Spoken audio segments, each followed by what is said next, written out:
DxO Webinar. I'm your host, PhotoJoseph. For those of you who may not have enjoyed a webinar with me before, greetings, it's a pleasure to meet you. Today's webinar is a one-off. We're not going to be repeating this, so if there's anything that you missed from today's session, or if you tune in late, although if you tune in late, you won't hear this part of the message, but if you miss any part of this, this will be coming out to you via email in about 24 hours. You should get an email with a link to be able to watch the recording of this webinar. Also, at some point, I think it'll get posted up on the DxO YouTube channel.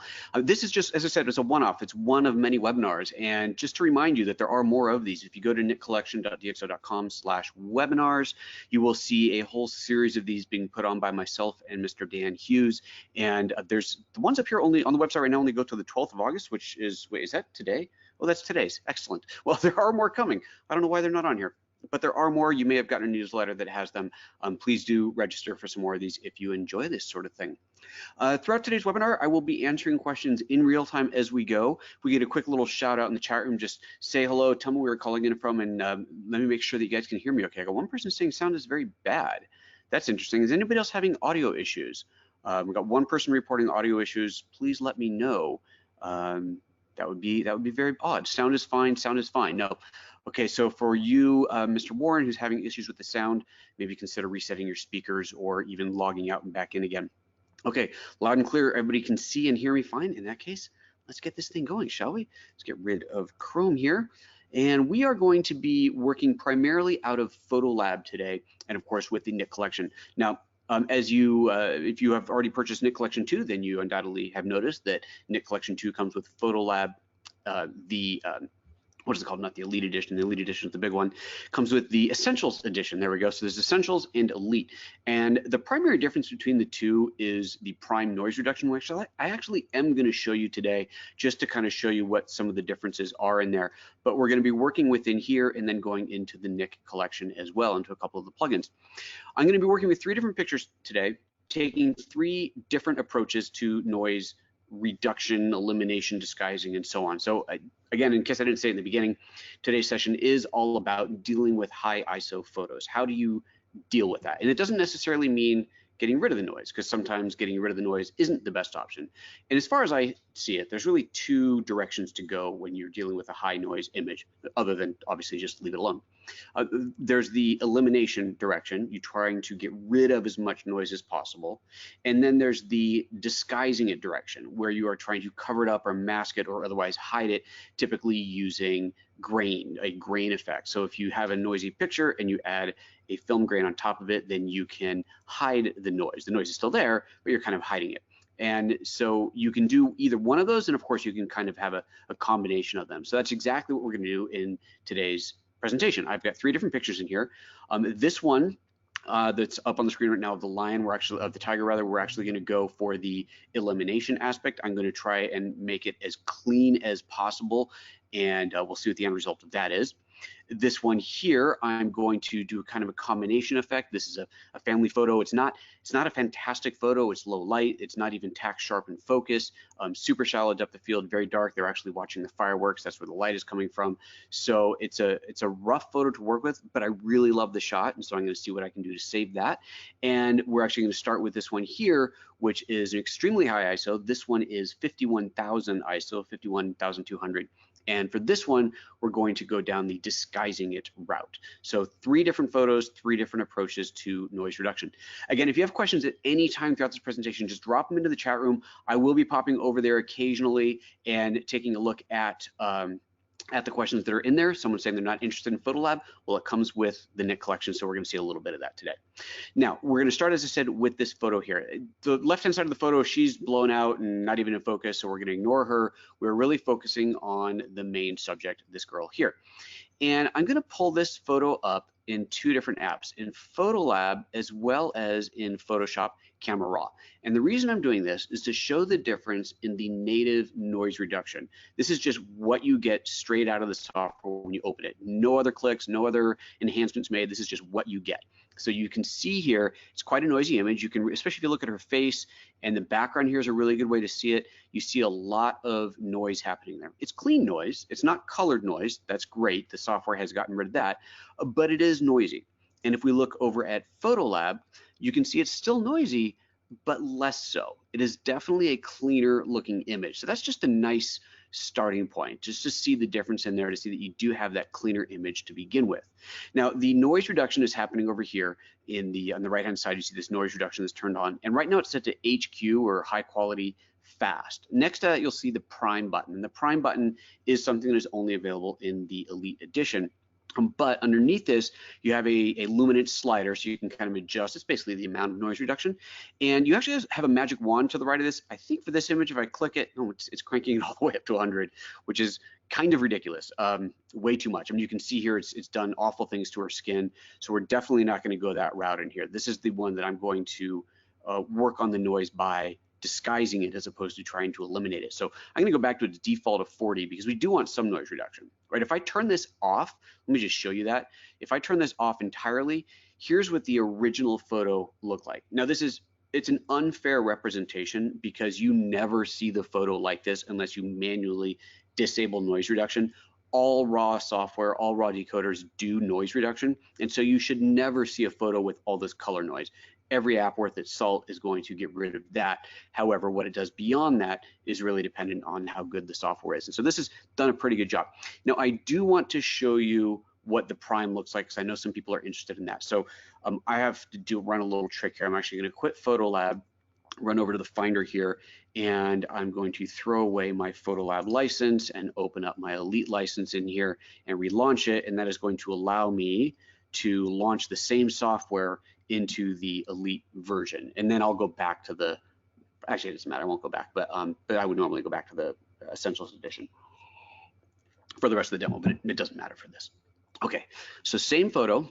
Let's zoom into her face again at 100%. And we're gonna start with the same HQ fast noise reduction. So let me just let everything settle into place here so we can see that.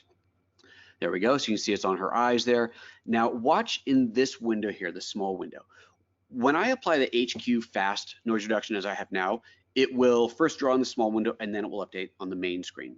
The prime noise reduction actually doesn't do that. The prime noise reduction we will only see in the preview window, and then it will render when you export the image. So the only way to see it applied to the whole photo is to export it. And that's simply because it is so processor intensive that it doesn't do it on the full size screen. So we're going to be looking just in this window here. If you want to reposition that, you click on this little box here, you can reposition what it's going to look at. So let's make sure we're seeing her eyes nice and clear.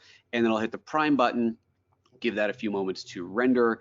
And there you go. So you see that you almost have that level of cleanliness that we had in the HQ fast by taking it all the way to 100, but when we did that, it looked really blotchy. So we're getting the smoothness without the blotchiness. So it really is a fantastic, fantastic noise reduction tool.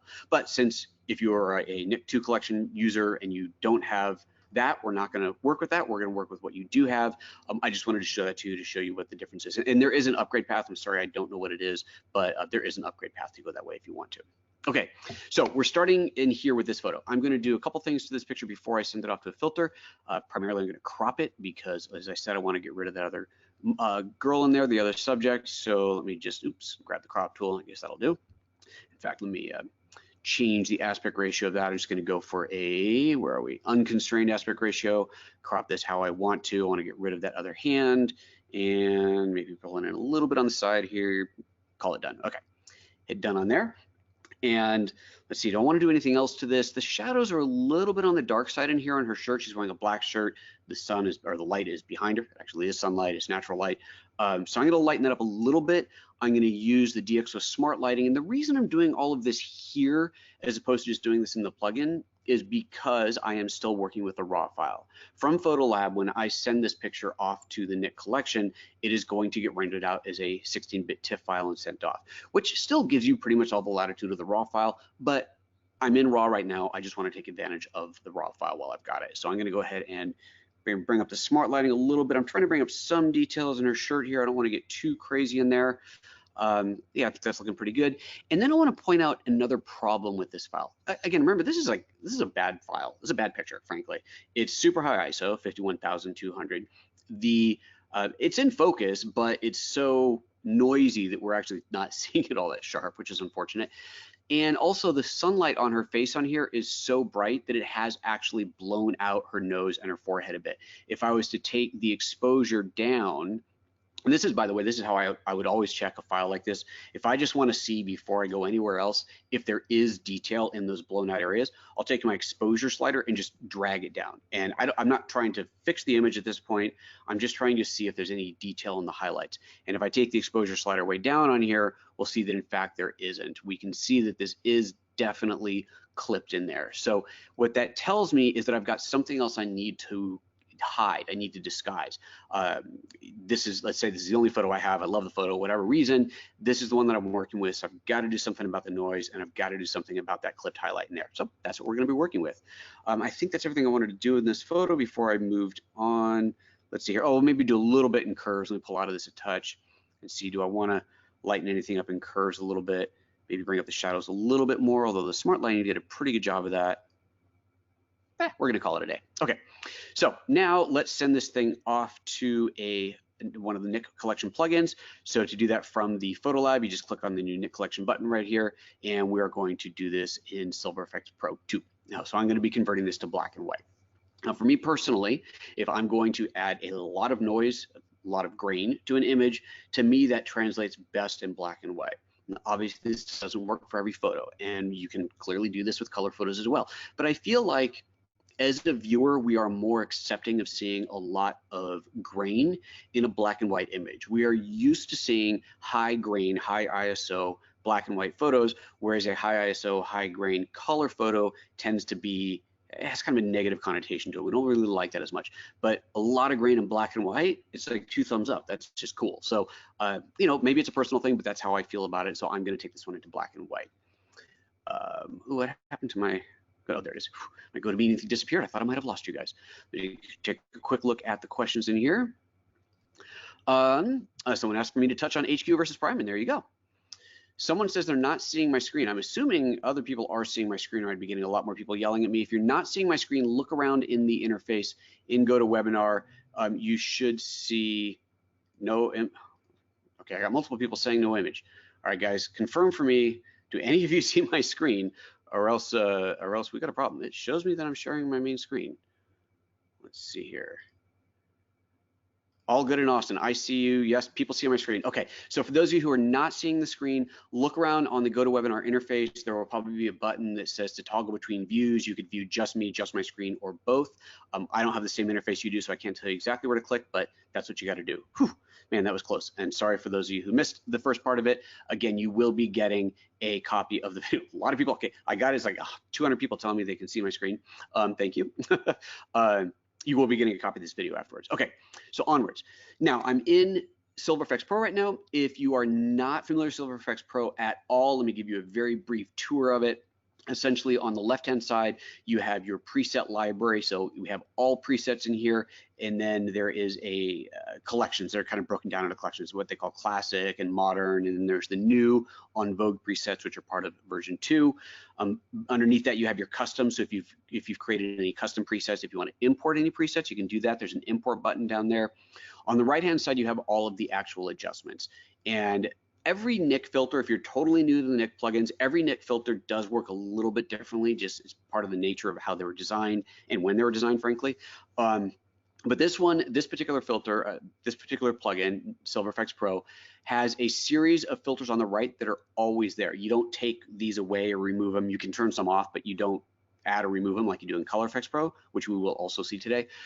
But you have this stack of adjustments here, and however you set up these adjustments, when you save that as a preset, it gets saved over here into custom, or of course you can use the built-in custom presets. And what you have over here on the right-hand side is, just to do a quick little tour through here, you have global adjustments, that's your brightness and contrast, and then structure, which brings out detail in a really, really nice way, especially if you have maybe a portrait of an older person who's got lots of wrinkles in their skin. You want to really enhance those wrinkles. That can be a great thing to do. Or if you have a picture of I don't know, anything nature, like a tree, a bark texture, dirt texture, rock texture, and you really want to enhance the texture, structure is fantastic for that. You have your selective adjustments, which we will use today as well. This is the control point, so I'll hit on that when we come to it. You have color filters because this is black and white, and so if you've ever shot black and white before, then you know that if you are shooting black and white film, you could actually take color filters, red filters, blue filters, orange filters, put them over the camera, and that enhanced that color, darkened or lightened that color in the final photo. It's remarkable, and you can emulate that here in software. Then you have film types, and this is really cool because you get into actual film stocks in here. You know, Fuji Neopan, Kodak 400 T-Max, Ilford Delta 100, Kodak P3200 T-Max, one of my favorites. It's awesome to see all these different films recreated in here, so you have those to go for. And then there's a lot of control over that particular film stock, even down to individual color sensitivity. Very, very powerful. This really is an extremely advanced black and white tool. And then there's the finishing adjustments, and we'll spend a little time in here as well. You can tone an image, add some color to it. You can work on your vignetting. You can burn individual edges of the picture, add borders to it, and so on. So there's tons and tons of stuff in here. We will be going more in depth into this filter in specifically, I think even in the next, I think my next webinar is dedicated to black and white portraits. I might have that wrong, but I think it is. And I know that the very last one I'm doing is also all about black and white. So if you're really into black and white, you're definitely going to want to check those guys out. Okay, onward. Let's see here. So I personally often start, even though I use these tools a lot, I often start with the presets. I find that the presets are a great way to get inspiration. If you're new to the tools, they're a fantastic way to get to learn the tools. If you're totally familiar with them, I still think they're a great way to get inspiration because you can go through and just click on different presets and often get dramatically different looks for your photo. And sometimes that'll take you in a direction you hadn't originally intended. You go, oh, that's really cool. I hadn't thought of that. And it's a great way to find different things that you can do with your photo. So I almost always start with the presets. So I'm just going to do that here. I'm going to go to Unvogue, this again, the new category, and I'll start clicking in individual ones and see what we get. So that's kind of cool, kind of traditional looking. Okay, dark pop. You can see it's treated the shadows a bit differently in there. Dark selenium. This is kind of cool. And one of the cool things about this I want you to notice is her face. Let's zoom in closer to her. Remember, we have those blowouts that I have to contend with. Well, the way this has treated it is kind of blended it all together, and I've got this nice silver sheen and noise or grain pattern over it, and so it doesn't look blown out anymore. If I compare it to the original, we see the blowout in the original, and by the way, that's just right here at the top. There's a compare button to do a before and after, or you can do a side-by-side or a split screen on there. Split's pretty cool. You can put that wherever you like. So different ways of looking at it. But that's really awesome. So I'm going to keep that in mind. That one's pretty good. You can, whenever you see one you like, you can click on the little star here to mark it as a favorite. So I might do that. Let's see. Let's just try some other ones. Let's zoom back out again. Highlight fade. No, I definitely don't like that. Intensifier, not really doing it for me. More silver. Yeah, it's really making that highlight look bad. So that's definitely not a good option.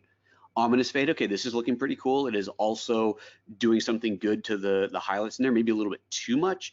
We might be able to adjust that, but it's a look. Let's save that one. Contrasty, no. Subtle glow, definitely not. Sun bleach, maybe not though. Yeah, probably not. Okay, so I marked a couple of favorites. I'm gonna go back here to the favorites tab and I see the ones that I marked there. Just makes it easy for me to jump around between them. And in this case, I'm just gonna go back and forth between these two and try and decide which one I like. I think I'm gonna go for that. Go for that ominous fade actually. No, let's go for selenium. Let me take another look at the face in there. Yeah, and that works out. I like what it's done to the highlights in there. So we're gonna work with this one. Let me take a quick look over the questions to see if there's anything else. Let's see here. People having some audio issues. A couple of people saying they lost sound and it's coming back on. It's a GoToWebinar thing. It happened last time as well, and I know that my connection's clean because it's not happening for everybody. That is unfortunate. Someone asking, Dane Wilson asking, does SilverFX Pro 2 have the zone system? It does, and that is actually what my final webinar is going to be all about, but I'll just give you a sneak preview of it. If you go down here to the bottom right corner where it says loop and histogram, as you hover over, you'll see these numbers show up at the bottom, and those are the zones. There's zone 0 through zone 10, and so you can highlight exactly what is in every zone, and if you want to keep that on screen, let's say you're trying to get a certain part of the image into a particular zone, you can click on that and that makes it sticky, and in fact you can turn multiples on. So I just turned on zones 5, 6, and 7 so I can see exactly what's in that range. Very, very, very powerful. Again, that's something I'm going to go into in my final webinar of this series. Okay, all right, so I got this one up here. This is looking pretty good, but let's kind of see what made this. Let's see what put this together. So I'm going to go in and start with my film types. I think it's a great way to start playing with it. Let me zoom back out again, and you can see this one is started as a Kodak 3200. Oh no, what was it? oh, as a neutral, started off as a neutral, and it had some curves applied to it that are pretty dramatic in there. Let's just try a different film stock. Why not? Let's just go down and try something like there's a Kodak T-Max 100, which is really rich. Now, I think part of it is because it's kind of combining with some other things, a little bit too rich, but I know that I like these film stocks. So as much as I love the preset, another approach to take is to just start completely from scratch, which is a great way to go about it as well. And if you were going to start from scratch, you go to the first preset. The very first one is just called neutral. You click on that, and all you have now is a straight black and white conversion. That's it. No other enhancements, no other film effects, nothing else added. So let's do it this way. Let's do it the manual way. Presets are easy. You can figure that out on your own. Let's play with the actual manual controls. So I am going to start by choosing a film stock. And again, lots of beautiful film stocks in here. I'm going to choose one that I used to shoot all the time, T-Max 400. I used to shoot a lot of film back in the day. Kodak T-Max 400 was one of my favorites. Love it. In this case, really a bit too dark. I mean, it is, I don't remember if the film was quite that dark, but this is really too much. So I'm going to look at the curves. Where is this coming from? Look at the curve in here, and they've definitely crushed the blacks in the curve. So let me just adjust that. I'll pull the baseline of the black point over, maybe lift those lower shadows up a little bit. And there we go. Look, pulling up all that detail back into the shadows. Okay, cool. Right, off to a good start. Nice and easy. That's good. Let's try the grain. It might be a little bit too much grain. Let's zoom into 100%. And I really recommend whenever you're going to adjust grain, add grain to your image, that you always look at it at 100%. Now, if you are planning to print, you have to look at it 100%. 100%, you have to look at it 100%. If you're going to go to the web, to Instagram, for example, then you are going to be viewing the image smaller. So there's two different approaches to this, and you can do whatever makes more sense to you, whatever fits into your workflow. You can either look at the image a bit smaller on screen and even make the window smaller so that it does appear smaller, because this is more like what it will look like once it's on Instagram, and then start adjusting the grain until it looks good at this size. And at that point, you might go, okay, that looks good at this size. If I zoom into 100%, well, that's just ridiculous. It's way too much grain. But zoom back out, that looks pretty good. And that's going to be, let's say, reasonably accurate for when you export this off to your phone and say size it for Instagram and put it up on your on your phone and Instagram. Reasonable simulation, sure. Reasonable simulation of what it will look like. A more accurate way to do it, but more time consuming, would be to do the filter effect without the grain, export it out as a TIFF file at the size that you're going to eventually put it on your phone, which would be 1350 by 1080, no, 1350 by 1080 wide, and then bring that smaller file back in and add grain to that photo. That'd be more accurate. It's probably a bit too much work, but if you really wanted to be super accurate about it, that would be the approach to go. And of course, that goes for any web size. I'm just using Instagram as an example. You can do it for whatever you're going for. Anyway, so we're back into this. So I am playing with the grain in here again. I probably should look at it 100%. Take a look at the grain per pixel. Now the grain per pixel slider can be a little confusing because it starts at the top at 500, and you think 500, that's the most.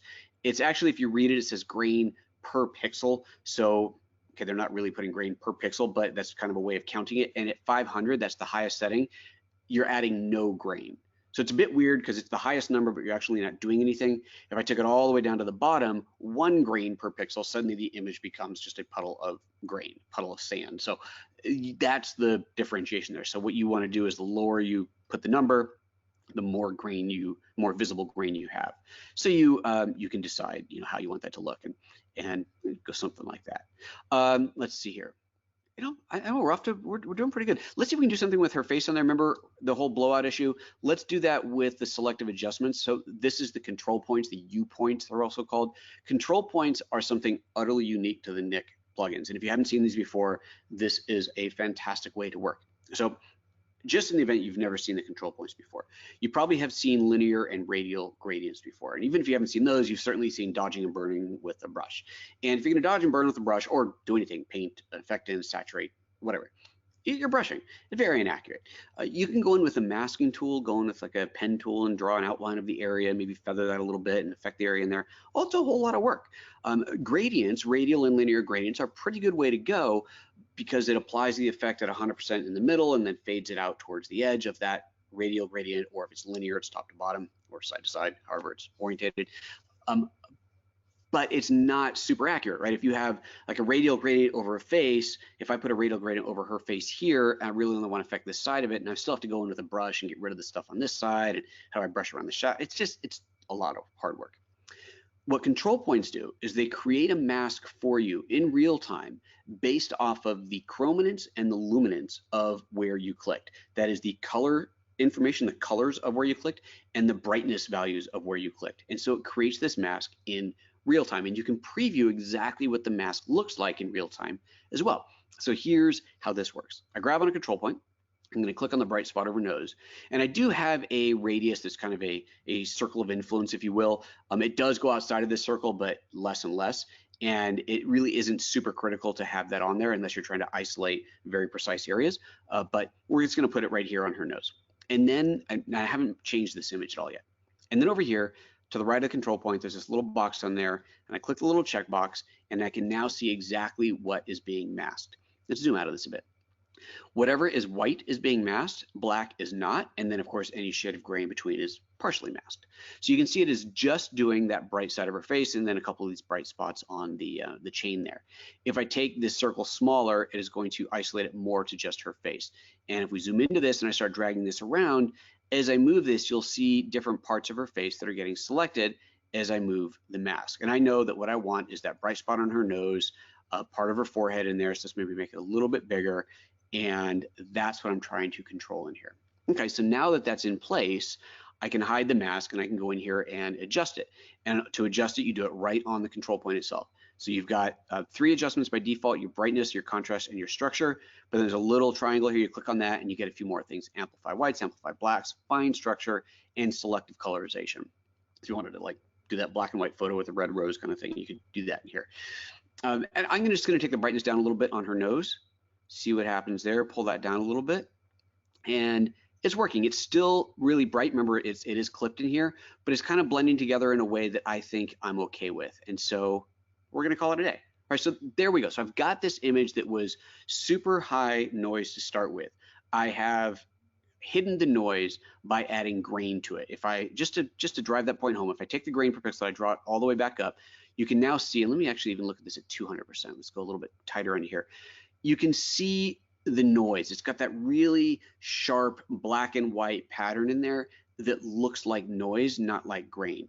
But as I start to add grain into this, it masks that out. It starts to kind of break it up a little bit. And if I really wanted to take it home, I would go down here to the soft and hard slider and take this down towards soft a little bit, and it starts to soften those black and white separation points in there.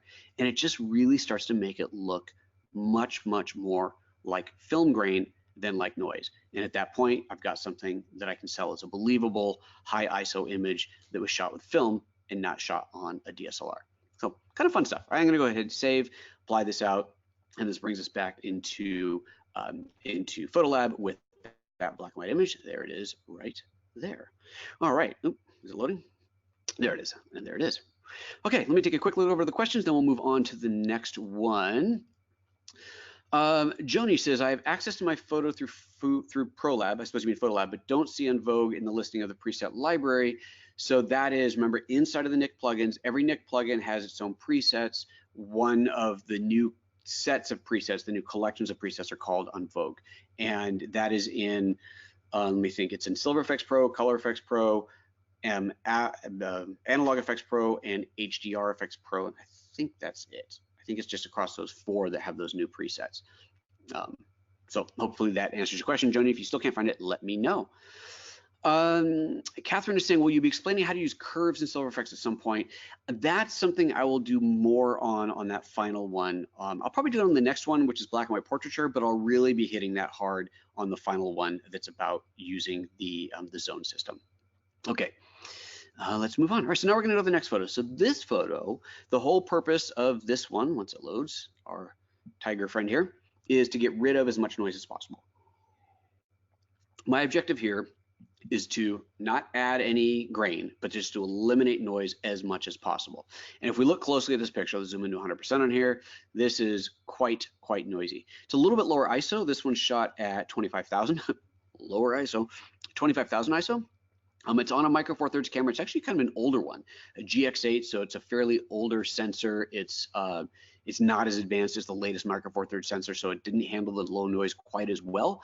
And so we're really seeing quite a bit of noise in here and a bit of breaking up of the image. And it's just a bit flat. The image is flat overall. So we've got a few things to work with here. Now, when it comes to noise reduction and trying to actually get rid of it, one of the tricks that you can use to make it look cleaner, if you can get away with it, is to scale the image down to make it smaller. If you reduce it by 50%, you are throwing away 3 out of every 4 pixels of the picture, right? You can double the width by the height. If you cut the width in half, you cut the height in half, that is a quarter of the amount of data that you started with.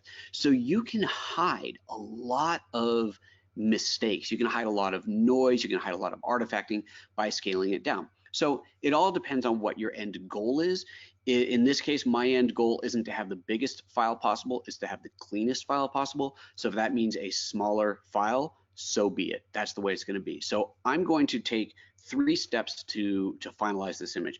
I'm going to reduce a lot of noise, kind of too much noise, which is going to add some denoising artifacting to it.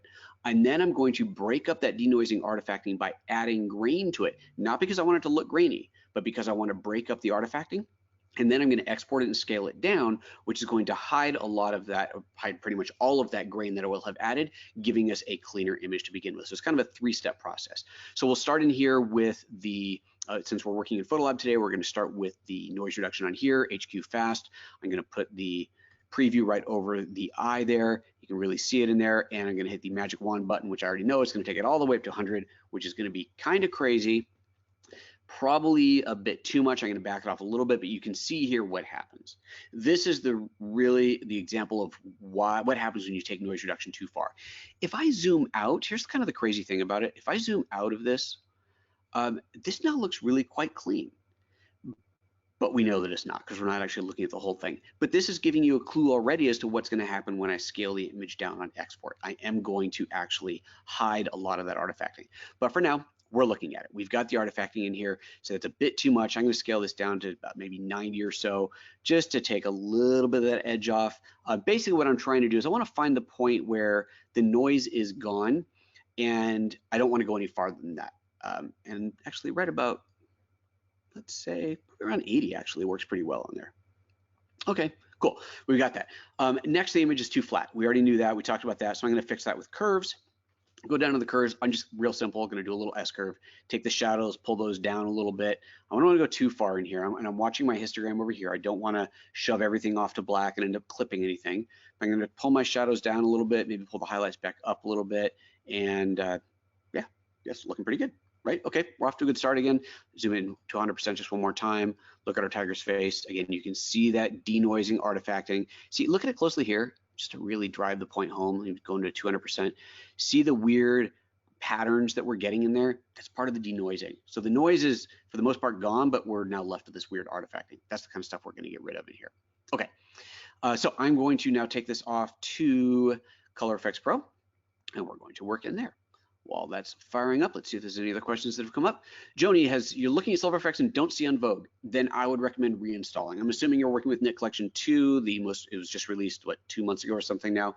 So if you've installed 2, if you are for sure working with 2 and you're still not seeing them, then I would just reinstall it. And you can go to the DxO website, go to knitcollection.dxo.com and download the trial. It's the full version. It just, you have to enter your serial number. So you can re-download it. And if you can even run the uninstaller, just to like have a fully clean install and then install again, it should definitely be there. Cynthia asking if replays will be available. Yes, you will be getting an email about 24 hours after this ends with a link to a video of this. Other people saying the sound is going in and out. I wish I knew what to tell you about that. But like I said, people were reporting that last time. I'm going to talk to GoToWebinar about it and see if they can pull any reports, because there's nothing that I can see that I can do. Sorry about that, guys. And Peter, thank you. I'm glad you think I'm doing a great job. Okay, so we are in Color Effects Pro right now. And once again, you've got lots of presets to work with in here. I go to my Unvogue category. There's the Unvogue again. And there's some kind of fun, cool ones in here, like this Blue Monday kind of works, a little vintage looking for this. I'm not looking to make a look out of this. I just want to have a nice, clean, natural photo. So I may or may not want to use any presets in here. I've obviously gone through this before, and I've found that there is a preset that works pretty well in here. I'm going to go down to this, actually, where was it? No, I've lost it. Let's go back to all presets. It might have not been one of the new ones. It is called Vintage Saturation. It just looked nice. There it is. It just looked nice. It's nicely saturated. The black's got a little bit too black, so we're going to fix that. I definitely don't like the border on there, but overall, I think it's a nice looking image. Okay, so let's clean this up a little bit. Let's get rid of the borders first of all. So this, incidentally, we're in Color Efex Pro, slightly different workflow than inside of Silver Efex Pro. In Color Efex Pro, you have a series of filters here on the right that you add to, and you get to those from the filter library over here on the left. I just realized, guys, I'm so sorry, I never made my mouse bigger. Let me do that real quick, just to make this a little bit easier to see the cursor. Sorry about that, I totally forgot to do that. Over here in the filter library, all these different filters in here that you can add to add a filter to either to a preset or just to start from scratch. You have a little button here that says add filter. What you're effectively doing is adding a filter holder. See now it says empty filter, and then I can go in here and I can add something like pastel, and I've just added that pastel on there. And if I want to get rid of it, I click the little X and boom, it's gone. So in this case, this preset loaded up contrast color range, lens vignetting, image borders, and film grain. Don't want the image borders, so boom, get rid of that. The vignetting is a little bit too much. I do like it, but it's too much. So I'm going to go in here and dial that down a little bit. And I say down, but I'm dialing it up because vignetting is based off of a 0 center point. Negative vignetting makes it darker. Positive vignetting makes it brighter.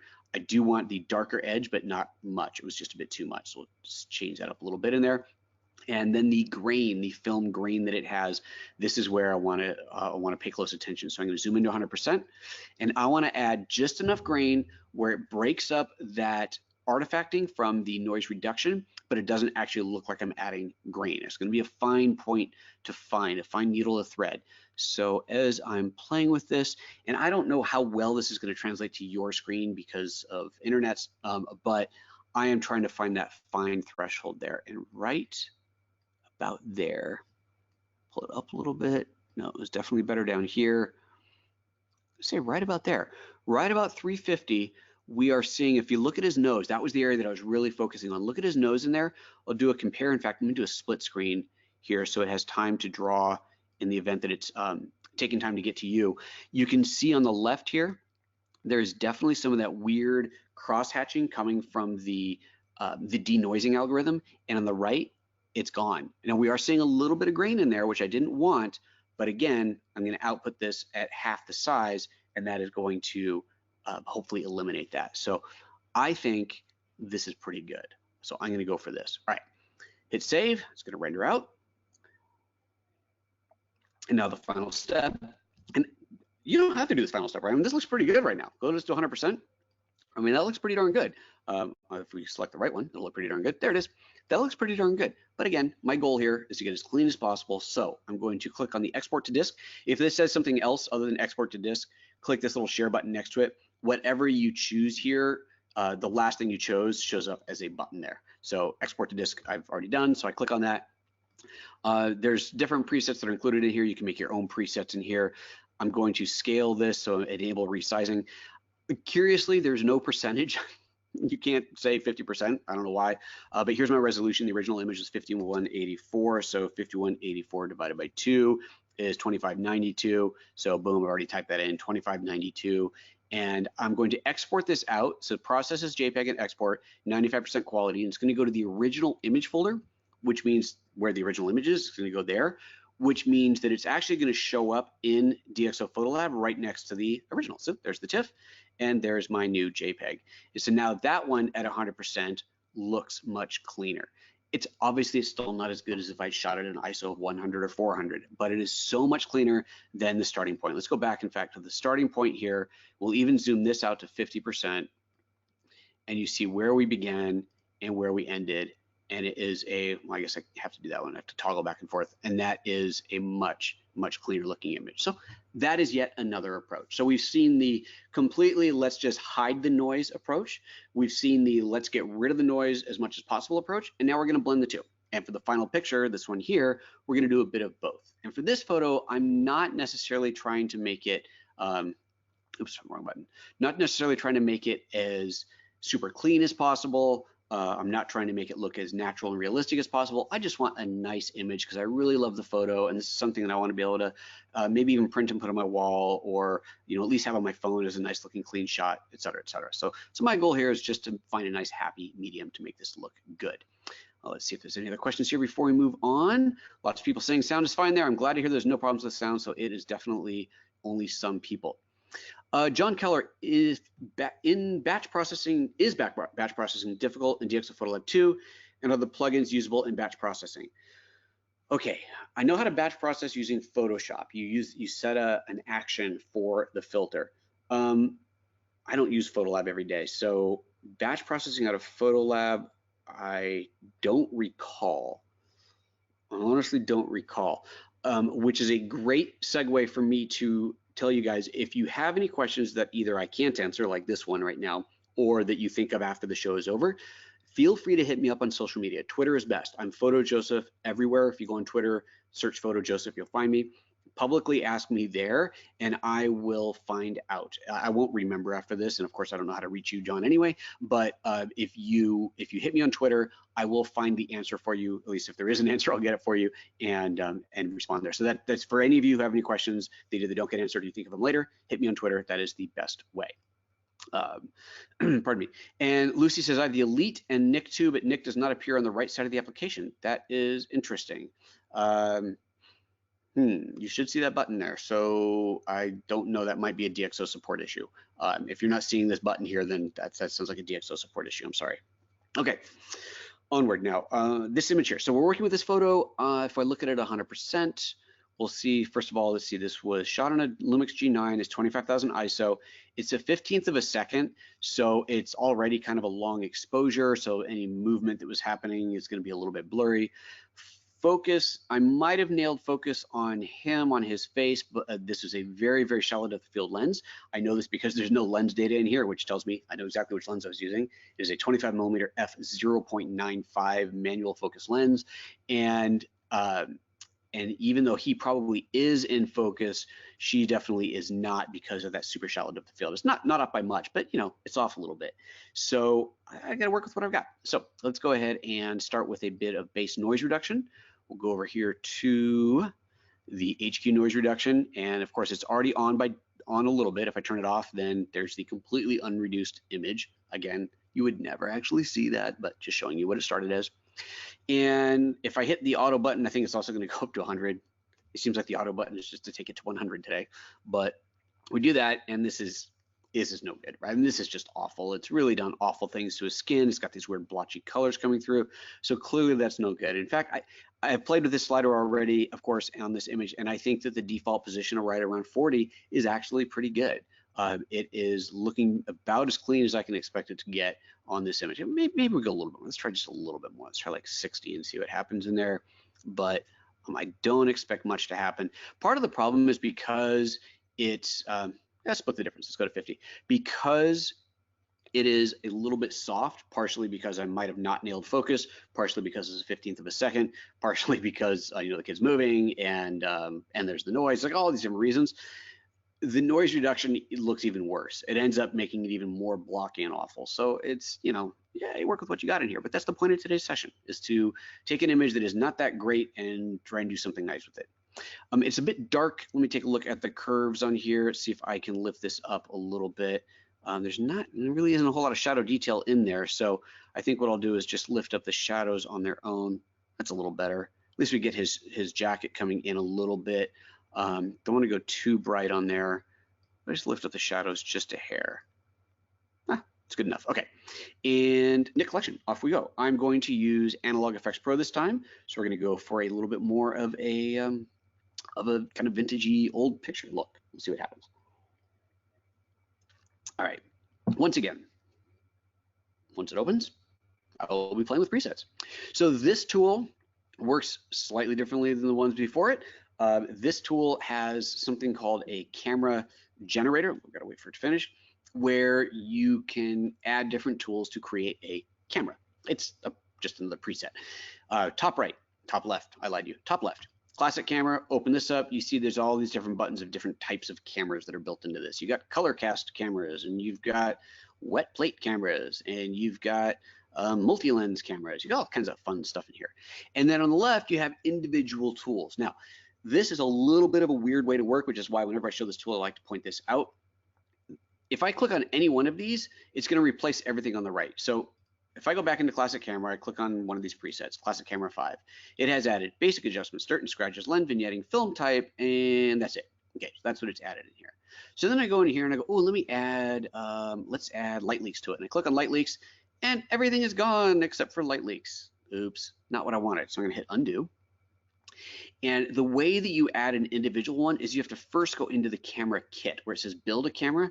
You go into camera kit mode, and now you'll see as you hover over these, there's a little plus button that wasn't there before. So now I can add an effect by clicking on the plus button, and it adds it into its preordained position in the stack. This tool, Analog Effects Pro, has a specific order in which all these different filters have to be in. Color Effects Pro, which we were in earlier, you can actually rearrange the order of those effects, and it will change how the image is processed. It's the processing engine passes through from top to bottom, and so if you put, for example, a color filter and then black and white after that, the end result will be black and white.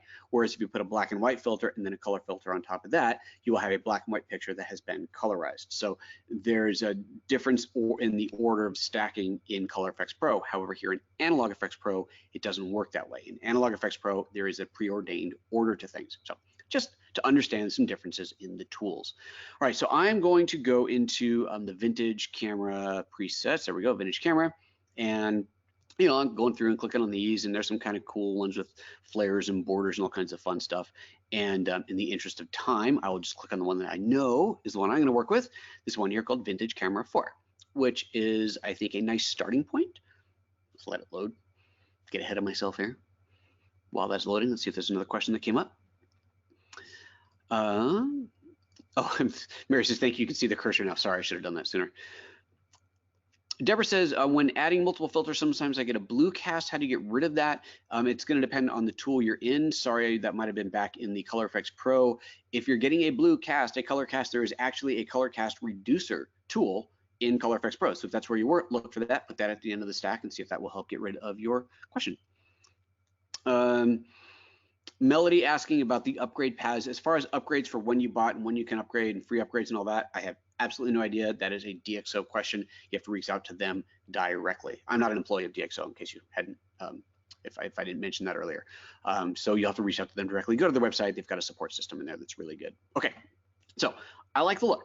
I like the colors. I like the shadows maybe a little bit too dark overall, but I like that there's a flare. I don't like the blurring happening. So that is this bokeh one. I'm just going to turn that off because I don't want it to blur out my wife in there. That's terrible.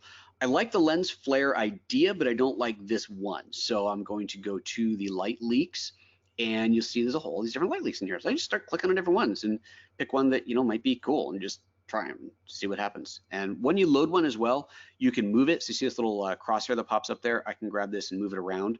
So it is effectively what you're looking at is a file that looks like these thumbnails here that is being overlaid on top of the image. You can change the strength of that, so I can bring it all the way up, and you can see it's super intense on there. I can scale it back a little bit, and then there's different categories as well as soft, crispy, and dynamic in here. So I'm going to go to this. Let's go to soft in here, and I think maybe this one here. Let's dial this down a bit. Might have kind of a nice look to it. I don't know. It's kind of boring, isn't it? It's the one that I had put in my notes, but now I don't like it. So I'm going to pick a different one. Let's try something else. I just want to have a little bit of kind of fun lens flariness going on to this image for no other reason than because I can. Let's try a different category. Let's go to crispy ones. Let's see if there's a good crispy one in here. What's this look like? That's kind of interesting. Kind of an interesting look off to the side in there. I don't know. I dig it. Why not?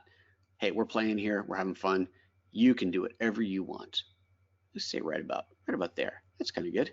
Now here's a neat effect. Let's say I dig this, but it's a little bit too strong on his face on there, and maybe on her face too. I just want to kind of scale that effect back. And if I scale the strength back up here, it takes the strength back everywhere. So let's say I like it like this, but it's too strong on his face. So I'll go down here, and you'll see at the bottom of this, and again, we're in the light leaks category. At the bottom of this, there's this thing called control points. And we talked about control points before. When I add a control point here, what it's doing it is allowing me to reduce the strength of the filter just in that area. So if I want to, I can preview this and see exactly what's going to be affected. So pretty clearly right on his face right there. And then I'll take the texture strength and we just dial that down over his face. It's not quite so strong. I'm gonna do the same thing on her face. So I'm gonna hold on the Option key and just drag this up over her face, bring that up a little bit. Let's actually take it up a little higher than that. I don't want it to be quite as illuminated. And there we go. Okay, that's what I like. That's what I want to do with it. Totally my call. Totally what you want to do. Let's take a look at film types. Let's see what we've got under here. Now we saw film types in Silver Effects Pro, where you had very specific, you had AGFA film, Kodak films, and ISOs and everything else. Here, you don't have any of that. It's much more an arbitrary, just click on something and see what happens. And it's worth pointing out that Analog Effects Pro is very much designed to be a playground. This is not necessarily a place where you come to create a very specific, precise look. This is more a place you come to have some fun, click around on a bunch of different things, find something you like, and if you find something you really like, save that recipe because you might want to use it again later. And to do that, you just right down here at the bottom, there's a save button. So in here, I just click on different film types. I've got I have 5 categories: warm, cool, subtle, black and white, neutral, and toned. So I've got 3 color ones. Let's go for cool because it was evening things. We'll go for cool film tones, and we just click on these different ones and see what they look like. And yeah, you know, you just play with it. It's actually kind of, I don't know, it's actually kind of nice. Let's take that, make it not quite so faded. Let's add some more grain into that, crunch it up a little bit. We go, like some vintagey grain going on in there. I don't know. Do I like it? I might like it. Why not? Let's just pretend that I love it. We'll pretend that I love it. So we, you know, it's off to a good start. We're getting somewhere. Let's do one more thing. Let's add some curves into this. I'm gonna go back into the camera kit and add a levels and curves at the end of this. And maybe if I feel like my shadows got too dark, I can pull those up a little bit. Maybe do that reverse S curve, kind of the same thing I did. Or if I want to go the other way, you know, let's just make it a little bit more contrasty. Let's pull those shadows down a little bit, pull the highlights up, and pull that in there. It's starting to kind of break up that grain a little bit. Let's add a little bit more grain into there. This is definitely not where I intended this picture to go today, but that's okay. Let's look at it 100%, see what we've got in here. We'll take a look at his face, let that draw out. So there's that grain showing up in this, make it a little bit softer in there. It's breaking it up, you know, hey, why not? It looks kind of cute and cool, and there we go. So I hit save, and it renders off, and away we go. And that is all there is to it. That is everything that I wanted to show you today. So I just still a bunch of questions in here, so I'm going to take the rest of this time to answer these. And Nick says, when do you use or enable resizing as opposed to not using it? When do you use enable resizing? Oh, on export. Okay, so he's asking, Nick is asking in the export, if I want to resize the image, scale the image, I have to turn this on, right? If I want to export the image at 100% of the size, then I turn that off and it doesn't scale it. By enabling that, it is going to scale it to whatever I punch in here, whether it's in pixels, centimeters, or inches. It's going to scale it to that size. So that's what the resizing is for. Donald says, Nick collection button has only been available in the last couple of upgrades. Correct, that is new as of the Nick collection 2. Dave says, is the noise tool in Nick better or worse than the tool in PhotoLab? I use Lightroom with the Nick plugins today. Okay, great question. The Nick collection has a dedicated noise reduction tool. It is called Denoise? No, what is it called? It is called Define. The noise reduction in PhotoLab is better, especially the prime. The advantage of using the noise reduction in the Nick tool, the Define, is that you can very easily isolate it to specific areas because you do have that the control points in there, so you can take more noise away from this part of the image, less noise away from that part of the image. But the algorithm isn't as good. It's quite a bit older. The PhotoLab algorithm is definitely a newer algorithm. In the future, I would like to see, and when I say in the future, I don't know anything. This is what I hope as a end user, as a consumer of these products, what I would like to see is that level of noise reduction, especially what's in Prime, taken into the Nick tool so that you can do that. I think that would be fantastic because it really is nice to be able to isolate those areas. But that is something that you can do. I don't show it because it's pretty old technology, but there you go. And that's probably what Don is saying. Why aren't you using Define too? There you go. I just answered your question for you. Some other people asking about Define. If you want to say, oh, let's just take a look at Define. Since people are asking about it, let's go ahead and jump into it. Let me go to this photo and let's see here. I will, what do I want to do? I want to set this to its kind of lower. I don't want to get rid of, should I turn it off? Let's find out how good it is. How about that? We're going to explore this together. I'm turning off noise reduction entirely in PhotoLab. Good grief. Let's find out. I have no idea what's going to happen right now. Go into define. Yeah, use unique names. It's because it's rendering out a TIFF file. And there was already one there under that name. Let's see. I honestly have not looked at define in a really long time. So let's see what happens. Okay, so the way this works, I'm remembering this now. First of all, you notice it's not even a high DPI interface, tells you how old it is. The image has just been analyzed and it is automatically looking for different grain amounts in different parts of the image, and it has created a bunch of different little boxes in here for which it is sampling data for noise reduction. So there's one there over the leaf. It did a tiny one there over the leaf. That's kind of weird. One over his paw, one in the shadow there, a teeny tiny one on the rock down there, and that's it. So let's go into 100%. Let's see here. God, it's funny because it's not a high DPI image. I mean, it's not a high DPI, what do you call it, interface. It is kind of doubling everything. So I need to get this to 50%, which I can't seem to do. I go to 300% and 100% is actually 200%. Well, we're gonna have to look at it like this. So, all right, let's let that draw. It's really hard to judge when we're seeing it this way, but we'll bring it back into the plugin, into PhotoLab, and compare it side by side. So you've got the measuring has been automated. So that's where it's sampled out the different areas. You can actually go into a manual mode and you can draw boxes around the areas that you want it to judge from. So that's cool. Then there's a reduce, your contrast noise or color noise. You have that. It's basically set by default to 100%. And then you can do control points. So let's say, I'm gonna have to zoom out for this now. Let's say that I wanted to do more noise reduction on, I don't know, on his fur. I could take a control point, drop it under there, make that as big or small as I want. Do I even have the ability to see the mask in here? Interesting.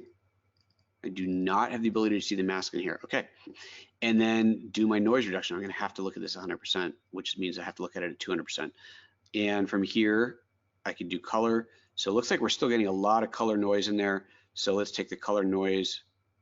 I'm assuming going higher is going to do more reduction. Ooh, that does not appear to be the case. Let's go this way. Okay, it looks awful no matter what. I think I'll just leave it in auto. That was better. Still pretty noisy in there, isn't it? Okay, now I'm like 8 million%. Zoom back out. Well, let's just leave it at the default. So we're going to let it go at its default settings. Let's render it out and see what happens. Save. And we'll compare it. Side-by-side comparison in real time, live. Let's see how it works. All right, I can't do, can I do a split screen? I can do, no, I can only do a compare and after for the same image. I can't do a split screen of two different photos, unfortunately. Is that the Nick one? There's the Nick one. Okay, so there we go. So there's, let's go to 100%. And again, yeah, that's massively not as good. I'm sure I can do better in this. I just, because I haven't used the tool in forever and ever, the intricacies of it escape me at the moment. But you can see the default from that versus just the straight out of the app, turning on noise reduction. Let's turn it back on, and how that looks. And it's a massive difference. So if you are using it and you're getting great results, then don't let me stop you from using it. But that is my experience from it. You can add control points. Ted saying, yep, absolutely. That's what we just did in there. I'm just not doing a very good job of it. I think you can hold control to see the mask on the control point. Oh, you hold down a keyboard, hold down control key, and it shows you the mask. Wow, that really is the old method. Wow, I forgot that was a way to do that in the old day. I actually quite liked that, and then they took it away. Apparently not from there. Okay. All right, folks. Hey, we just nailed the timing on that. Thank you so much for tuning in today. Again, if you missed any part of this, you will be getting an email in 24 hours with a link to watch this video. If you have any questions that you think of after this, then by all means, hit me up on Twitter at PhotoJoseph on Twitter. Also, you can come visit me on YouTube, youtube.com/PhotoJoseph. I've got a YouTube channel where I do a whole bunch of education videos on photography and video, both hardware and software, gear and technique, photo and video. It's all over the place, and at PhotoJoseph.com as well. So with that said, everybody, thank you very much. Appreciate you tuning in today. I hope you enjoyed it and learned something, and we'll see you next time. Bye-bye.